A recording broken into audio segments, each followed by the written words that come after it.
Christoph, and I'm from Berlin, and together with 5 friends we started a BetaHaus. It's a co-working space with 150 creatives. This is in Berlin? So. It's in Berlin, yes. Okay. And now we have another one in Hamburg, because there are people that started one in Hamburg. Ooh. And we do have a workshop where people can build stuff. We do have a cafe where people can just drink coffee. We didn't know the term co-working when we first thought about our problem of finding a good space to work. Mm-hmm. The way we worked at university, the way we worked in projects before the real job, you know. So we didn't know the term co-working, but when we started doing research, of course, earlier or later we stumbled upon. So your idea to build BetaHaus came from your years at university? Part of it. The idea for starting BetaHaus basically came out of a lifestyle that we had and that we wanted to maintain. It's like flexible work in project groups, meeting a lot of different people and meeting new people every month or every year, whatever, to find new opportunities, and that wasn't possible in a usual office with 2 persons.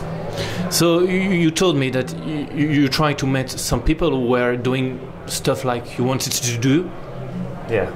For example, the hub in Berlin, but you were talking to them and then you didn't feel connected. Why?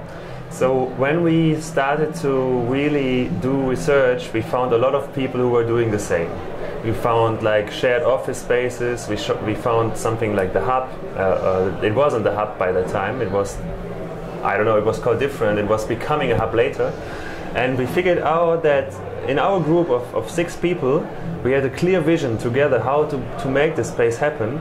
And we actually never found a similar spirit of other spaces that were already existing. So we found it in our... What do you mean by spirit? What do you want to do that is different from the other office space?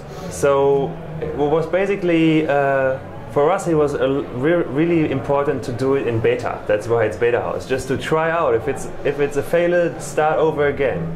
And also it was very important that we really there was a huge energy and motivation of just doing it, and if you have an idea today you can implement it tomorrow and not thinking about it too much. And we found a lot of spaces that were they looked old-fashioned to us a little bit. For instance, the hub in Berlin, or let's say the self hub, how it was. In one way they were old-fashioned, because okay, you talk about energy, but it's about people. It's not about the way the space is built. Yes. So it's about you tell something to somebody else, and he's from few words you're using, he's understanding it or not, and he's joining you, and that's where you have like a good connection or like a good basis of understanding. And you need those people to build something, and we didn't find those in the spaces we knew. So we are not talking about space, we're talking about community. Yes, of course. Yeah. Okay, so the BetaHaus is a different community for other.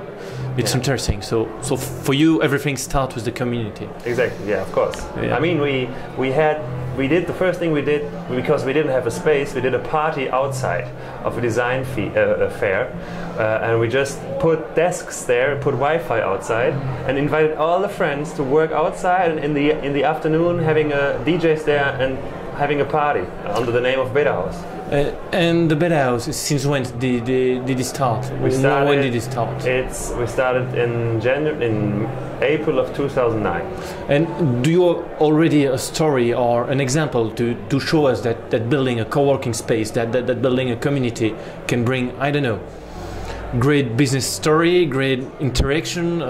I don't know. Do we have a particular story to show us that this really work? It's not just word. I mean, there was one journalist, Alexander Fisser. He came as a freelancer and rented a space, rented a desk in BetaHaus, and then after a few months, he had an idea of starting a tourist magazine for luxury hotels, and he found his co-founders inside BetaHaus. And before he had only a small desk, and then he rented a big, huge team desk, and since then it's called Berlin & I, and it's like a running company with a couple of entrepreneurs and some journalists working together, and it's like, yeah, it's a startup, a successful startup. So his co-founder is also a journalist, or he's coming from another no, field? It's like the co-founder, I think it's a lawyer, but he's working together with lots of photographers, designers, you know, it's whatever. Another story is there were three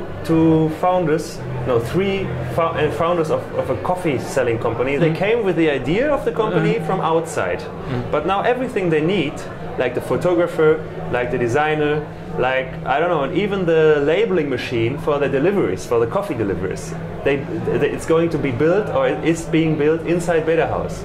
So it's kind of a closed circle also in terms of value creation. For the BetaHaus, let's say, business model, we are already profitable, it works.